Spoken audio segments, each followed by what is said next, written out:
Patagonia is harsher than you might expect, but the wind won't stop you. Because throughout this entire video, I want you to imagine yourself as a condor. This is an animal that can battle relentless winds for hours without flapping its wings, simply by soaring, and it does it with almost no effort, because for it, this is normal. This is one of the harshest examples of professional mastery in nature. I know almost all of you probably thought this animal is actually an eagle and that I was mistaken. But the reality is very different. This predator is unlike many other animals, and even unlike the eagles it's often compared to. It never chases its prey. In today's terms, it's more like a wise observer, simply watching everything around it. Once it has observed enough, it handles everything professionally in a very short time. This animal is Vulture gryphus, the Andean condor. It lives throughout the Andes Mountains of South America and the surrounding regions. If you're especially interested in harsh landscapes, you can find it from the steppes of Patagonia all the way to Tierra del Fuego. Maybe one of our viewers is even Ed Stafford. Just imagine one of the world's best survival experts watching a YouTube video you're watching too. I can't give you a name, but someone many of you would recognize reached out to me. If you want to be part of this journey with me, be sure to share your thoughts about the video in the comments. And finally, don't forget to leave a like. Now, let's continue. This region also brings incredibly powerful winds. When I was a kid, I struggled to fly a kite and always wished the wind were stronger. In Patagonia, you don't have that problem. In fact, this massive bird has turned those winds into an advantage, adding even more to its strength. It glides through winds that exceed 100 kilometers per hour, as if it's effortlessly floating through the sky. Research using GPS tracking data has shown that it can fly for as long as 5 hours without flapping its wings. And the strangest part is that it can easily cover an average distance of 150 kilometers in a single day. The fact that it does this without an engine or any kind of propeller system has probably caught your attention too, because I'm sure every one of you has a dream, and I'm sure we've all imagined flying when we were kids. Speaking of dreams, this channel is my childhood dream, and I'm sharing that dream with you. It would truly be an honor if you shared your dream with me as well. A moment ago, we talked about wanting to fly as kids, and honestly, whenever people get tired, no matter how old they are, they wish they could simply drift through the clouds. That's exactly what this animal does, for hours at a time. And just like in our dreams, it does it without getting tired. I can almost hear what you're asking. Why does this animal fly such incredible distances? The answer is actually very simple. It travels this far in search of animal carcasses to feed on. At first glance, that might seem like a weakness, because almost all of the fiercest predators hunt their own prey and feed on fresh kills. But the fact that the condor is, as we mentioned at the beginning of the video, almost like a wise animal actually puts it in a very critical position, because this is an incredibly harsh environment. If it hunted live prey, it would miss many times, exhaust itself over and over again, and repeatedly draw the attention of other predators. Guys, Patagonia is truly a brutal place. In Turkish culture, there's a saying everyone knows: the water sleeps, but the enemy never does. In other words, even water may become still, but your enemies never stop. In Patagonia, where every living creature has developed incredible adaptations to survive such harsh conditions, taking unnecessary risks simply isn't an option. So let's talk about how the condor detects food from such great distances. First of all, most birds have a relatively weak sense of smell. That's why the condor relies on its exceptional eyesight to locate carcasses. Its vision is about 8 times sharper than that of the average human. For example, it could easily spot a small coin on the ground from the length of a soccer field. From an altitude of 2,000 meters, it can easily detect the carcass of an animal the size of a sheep. But that's only the limit of its eyesight. Its true wisdom reveals itself in another way. This is where it makes full use of thousands of years of genetic inheritance by watching the movements of other condors. After scanning its surroundings, if it notices other condors gathering in a particular area, it immediately heads there. At the same time, it also becomes part of a chain of communication within its own species. In 2020, a very interesting and surprising study was published.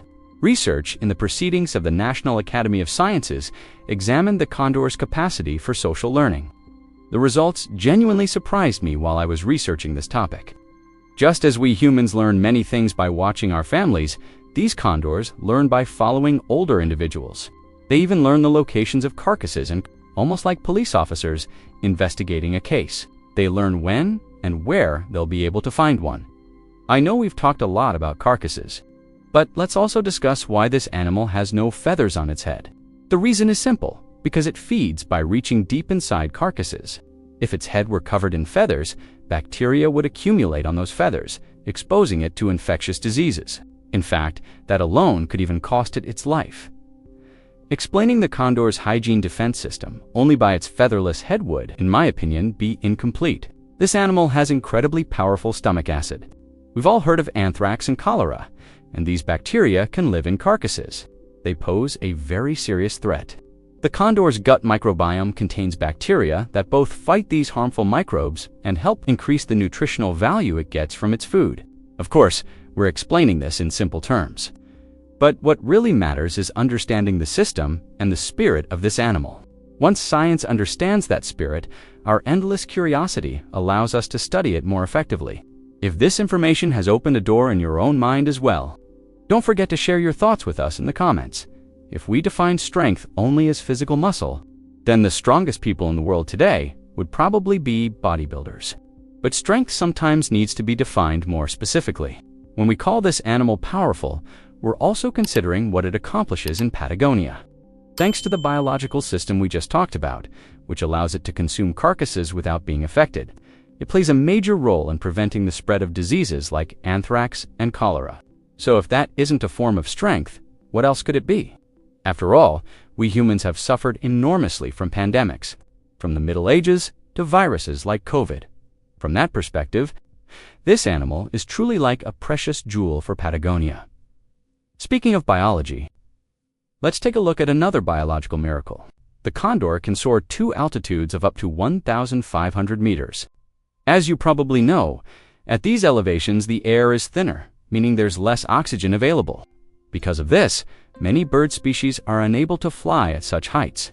But the hemoglobin in the condor's blood binds oxygen more efficiently, allowing its powerful body to extract more oxygen from the same amount of air. This adaptation is essential for flying through the high passes of the Andes Mountains. The condor's lifespan is remarkably long compared to many other animals. It can live for up to 60 years. That's an exceptionally long life, even for a large bird. And when such a long lifespan is combined with accumulated knowledge, what you get is an animal with extraordinary experience. Older condors have learned nearly all of Patagonia's secrets. They pass that experience on through their behavior. Things like which years are likely to bring famine, which years will bring abundance, and during which seasons carcasses become more common are all passed down through their actions with almost scientific precision. I think it's time to move on to the heavier part of the video.